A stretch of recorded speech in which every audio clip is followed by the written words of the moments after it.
चलिए ब्रेक के बाद फिर एक बार आपका स्वागत है। अब आप जानते हैं कि कैसे योग के माध्यम से अर्थराइटिस की समस्या दूर की जा सकती है। कौन कौन से योग अर्थराइटिस के लिए बेस्ट हैं, तो चलिए योग गुरु मंगेश त्रिवेदी जी से जानते हैं आज के योग टिप्स।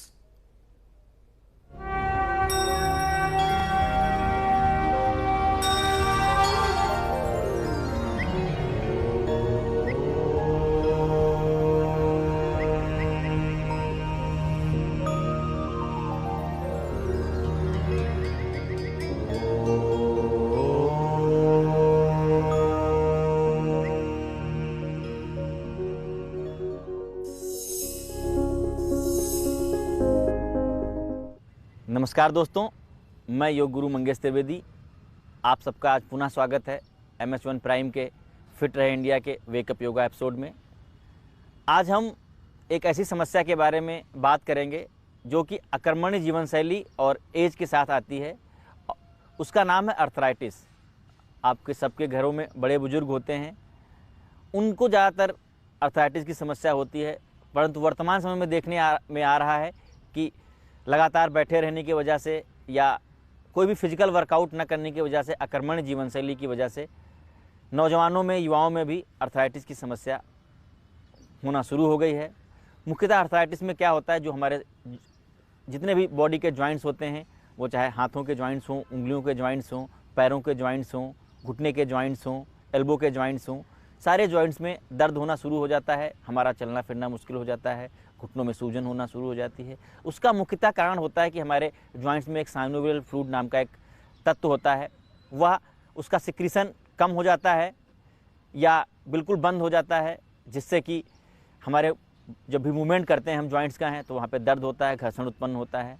वह साइनोवियल फ्लूइड कम होने के दो कारण होते हैं। या तो बहुत एक्सेस में आप कुछ काम करते हैं, जॉइंट्स का यूज़ करते हैं, जो लोग बहुत ज़्यादा तेज़ दौड़ते हैं, बहुत लगातार जिनकी जीवन शैली बहुत ज़्यादा व्यस्त होती है, या जो बिल्कुल अकर्मण्य होते हैं, या एजिंग के साथ साथ अपने आप साइनोवियल फ्लूइड का सिक्रीशन कम होना शुरू हो जाता है। योग के माध्यम से हम उस साइनोवियल फ्लूइड के सिक्रीशन को बेहतर कर सकते हैं, योगाभ्यास के माध्यम से, आसनों के माध्यम से, और हम अपनी जीवनचर्या को बेहतर बना सकते हैं। इन आसनों के अभ्यास से अर्थराइटिस से दूर हो सकते हैं। कुछ आसन हैं, कुछ प्राणायाम हैं, कुछ मुद्राएं हैं, जिनका अगर हम नियमित रूप से अपने जीवन में प्रयोग करते हैं तो अर्थराइटिस से दूर रह सकते हैं। आइए जानते हैं कौन कौन से अभ्यास अर्थराइटिस के लिए लाभप्रद होते हैं। हमारे साथ हैं पूजा कुमारी जी, जो आपको बताएंगी कि आसनों को किस तरीके से बेहतर रूप से करते हैं। सबसे पहले हम अर्थराइटिस को दूर किए जाने वाले जॉइंट मूवमेंट के अभ्यास के लिए तैयार होंगे। सबसे पहले हम हाथों के अभ्यास करेंगे, जो हाथों की अर्थराइटिस वगैरह होती है जॉइंट्स में, उंगलियों में, उसके लिए अभ्यास के लिए तैयार होंगे। रीढ़ की हड्डी सीधी रखते हुए किसी भी आसन में, सुखासन में, वज्रासन में, पद्मासन में बैठ जाएंगे। जिन लोगों को बहुत पैरों में समस्या है वह चेयर पे भी बैठ सकते हैं, या आप बेड पे बैठकर भी इनका अभ्यास कर सकते हैं। महत्वपूर्ण बात यह है, आपको ध्यान रखना है कि हमारी रीढ़ की हड्डी सीधी होनी चाहिए। किसी भी आसन के अभ्यास में बहुत महत्वपूर्ण है कि हमारी रीढ़ की हड्डी सीधी रहे। हाथों को सीधा करेंगे, आप देखेंगे neck, head, spine should be erect, back should be straight. सांस लेते हुए हाथ की पांचों उंगलियों को खोलेंगे, जितना खोल सकते हैं। सांस छोड़ते हुए अंगूठे को अंदर रखते हुए मुट्ठी बंद करेंगे। ध्यान रखना है, सांस लेते हुए खोलना है, सांस छोड़ते हुए बंद करना है। बहुत आराम आराम से खोलना है, आराम आराम से बंद करना है। 10-10 बार इसका अभ्यास करेंगे। सांस लेते हुए छोड़ेंगे, खोलेंगे, सांस छोड़ते हुए बंद करेंगे। अगले अभ्यास के लिए तैयार होंगे। अगले अभ्यास में हम हाथ की हथेलियों को ऊपर की तरफ उठाएंगे। एल्बो हमारा सीधा रहेगा, कोहनी हमारी सीधी रहेगी।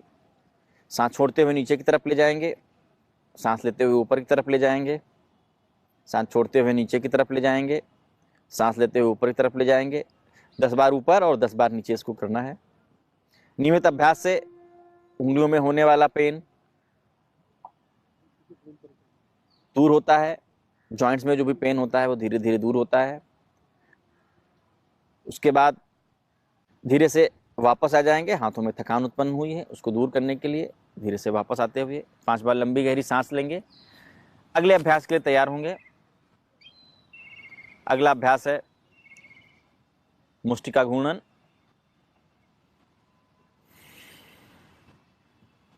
हाथों को फिर से सीधा करेंगे, मुट्ठी बंद करेंगे, अंगूठा अंदर रहेगा, रोटेट करेंगे धीरे से, नॉर्मल ब्रेथ रहेगी, 10 time clockwise and 10 time anti clockwise. बहुत आराम से आपको घुमाना है, 10 time clock and 10 time anti clock.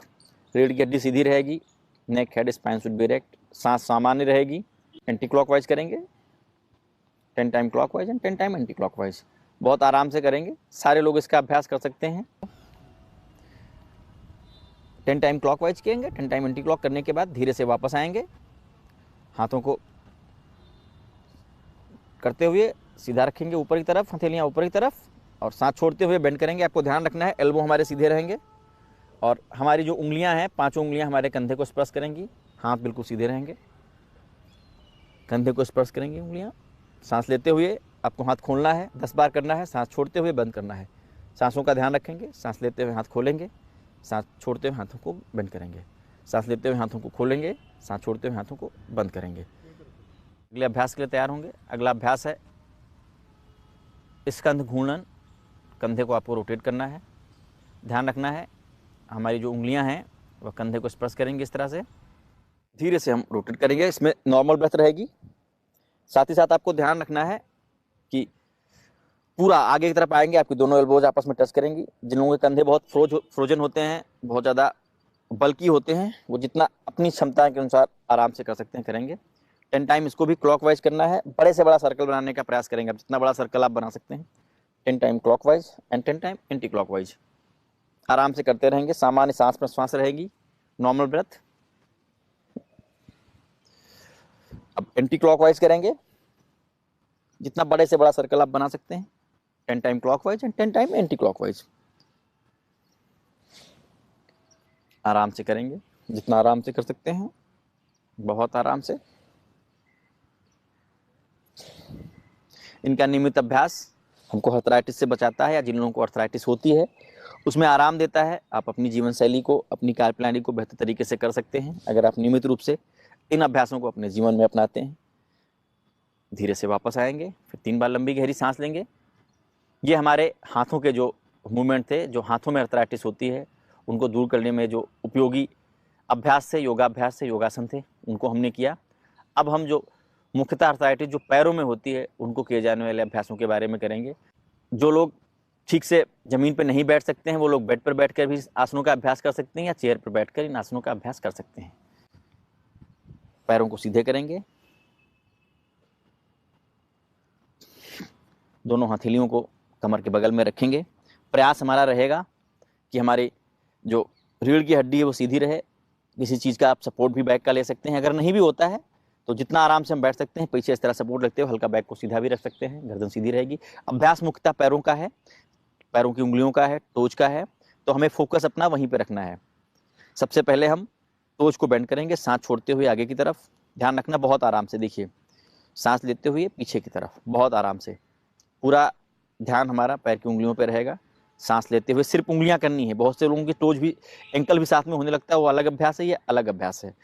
10 time toes को आगे की तरफ सांस छोड़ते हुए, 10 टाइम टोज को सांस लेते हुए पीछे की तरफ, सांस छोड़ते हुए आगे की तरफ, सांस लेते हुए पीछे की तरफ, सांस छोड़ते हुए आगे की तरफ, सांस लेते हुए पीछे की तरफ।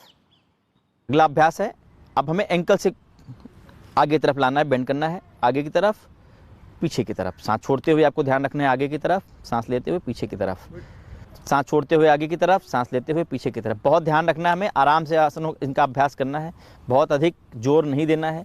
जितना आराम से हो सकता है उतना आराम से करेंगे, बहुत आराम से। 10 बार करेंगे आगे की तरफ, 10 बार पीछे की तरफ। अब अगला अभ्यास है, पुनः अगले अभ्यास में हमको रोटेट करना है एंकल से। पैर आपके स्टिल रहेंगे, देखिए। 10 time clockwise normal breath and 10 time anti clockwise.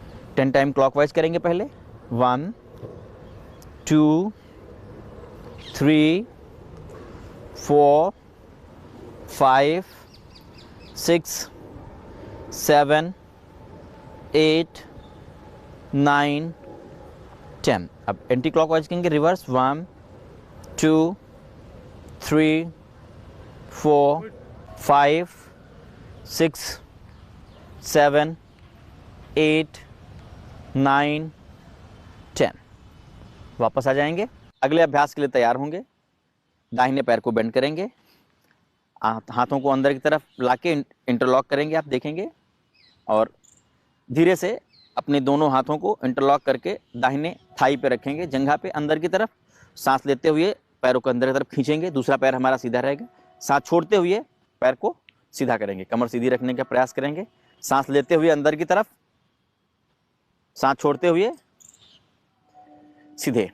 10 बार इस अभ्यास को करेंगे दाहिने पैर से, फिर बाएं पैर से करेंगे। वापस आ जाएंगे, दाहिने पैर को नीचे रखते हुए बाएं पैर को बेंड करेंगे, दोनों हाथों को फिर से इंटरलॉक करते हुए बाएं पैर के थाई को दोनों हाथों से पकड़ेंगे। सांस लेते हुए खोलेंगे, बंद करेंगे। सांस लेते हुए अंदर की तरफ, सांस छोड़ते हुए आगे की तरफ। सांस लेते हुए बंद करेंगे, सांस छोड़ते हुए खोलेंगे। सांस लेते हुए बंद करेंगे, छोड़ते हुए खोलेंगे। 10 बार इसका अभ्यास करेंगे बहुत आराम से। रीढ़ की हड्डी सीधी रखने का प्रयास करेंगे। धीरे से वापस आ जाएंगे। अगले अभ्यास में हमको अपने घुटने को मूवमेंट करना है, घूर्णन करना है घुटने का। दाहिने पैर को बेंड करेंगे। पिछले बार हमने इंटरलॉक किया था फिंगर्स को, इस बार हम एल्बो से इंटरलॉक करेंगे दाहिने पैर के नीचे। इस तरह से आप देखेंगे, दोनों एल्बो को एक दूसरे के हाथों से, उंगलियों से पकड़ लेंगे और ऊपर हाथ, आपका जो दाहिना पैर है ऊपर उठा रहेगा। धीरे से रोटेट करेंगे, नॉर्मल ब्रेथ रहेगी। 5 time clockwise and 5 time anti clock. 1 2 normal breath, 3 4 5 reverse anti clockwise. 1 2 3 4 5। धीरे से वापस आ जाएंगे, दूसरे पैर से इसका अभ्यास करेंगे। 1 5 time clockwise and 5 time anti clockwise. 2 3 4 5 reverse. 1 2 3 4 5। धीरे से वापस आ जाएंगे। 3 बार लंबी गहरी सांस। अंतिम अभ्यास करेंगे आर्थराइटिस के लिए। अंतिम अभ्यास है, आप लोग लगातार देखते रहते होंगे, जानते होंगे, बटरफ्लाई का अभ्यास, जो हमारे थाई से लेकर के पंजों तक का अभ्यास है। घुटने भी इससे मजबूत होते हैं। दोनों पैरों को आपस में मिला लेंगे, दोनों तलवों को हाथों से इस तरह से पकड़ लेंगे। आप देखेंगे बैक सीधी रहेगी। दोनों तलवों को आपस में मिला लेंगे, हाथों को तलवों से पकड़ते हुए दोनों पंजों को बैक सीधी रखते हुए धीरे धीरे आप दोनों पैरों को मूव करेंगे। बटरफ्लाई का अभ्यास बहुत लाभप्रद है आर्थराइटिस के उपचार में। आपको ध्यान रखना है, जो लोग ज़मीन पे बैठ के नहीं कर सकते हैं वो बेड पे बैठ के इसका अभ्यास कर सकते हैं। रीढ़ की हड्डी सीधी रखने का प्रयास करेंगे जितना आराम से आप कर सकते हैं, धीरे धीरे अपनी क्षमता अनुसार को ध्यान रखना है। देखा देखी कीजिए योग, छीजे काया बाढ़े रोग। आपको इस तरीके से ये नहीं देखना है किसी का बहुत अच्छा हो रहा है तो हमारा अच्छा नहीं हो रहा। आपका भी अगर अभ्यास करेंगे तो अच्छा होगा। हर व्यक्ति की क्षमता के अनुसार, शरीर के अनुसार उसका कार्य होता है। अब धीरे से वापस आ जाएंगे सावधान मुद्रा में। ये अगर अभ्यास आप नियमित रूप से करते हैं तो आप आर्थराइटिस से बच सकते हैं। इसके अतिरिक्त आप कपालभाति प्राणायाम, अनुलोम विलोम प्राणायाम और भ्रामरी प्राणायाम और ओम चांट का भी उच्चारण आर्थराइटिस के उपचार के लिए कर सकते हैं। आज के लिए बस इतना ही। कल पुनः आपसे भेंट होगी। नमस्कार, धन्यवाद।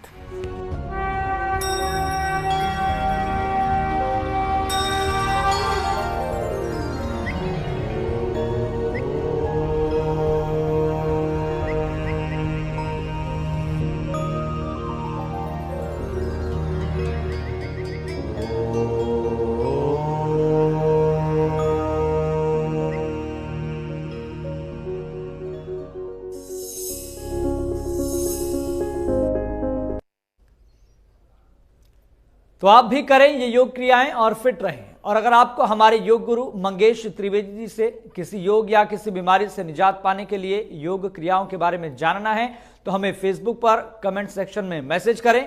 योग गुरु आपके सभी सवालों का जवाब देंगे। तो चलिए रुकते हैं एक छोटे से ब्रेक के लिए, जल्द हाजिर होंगे।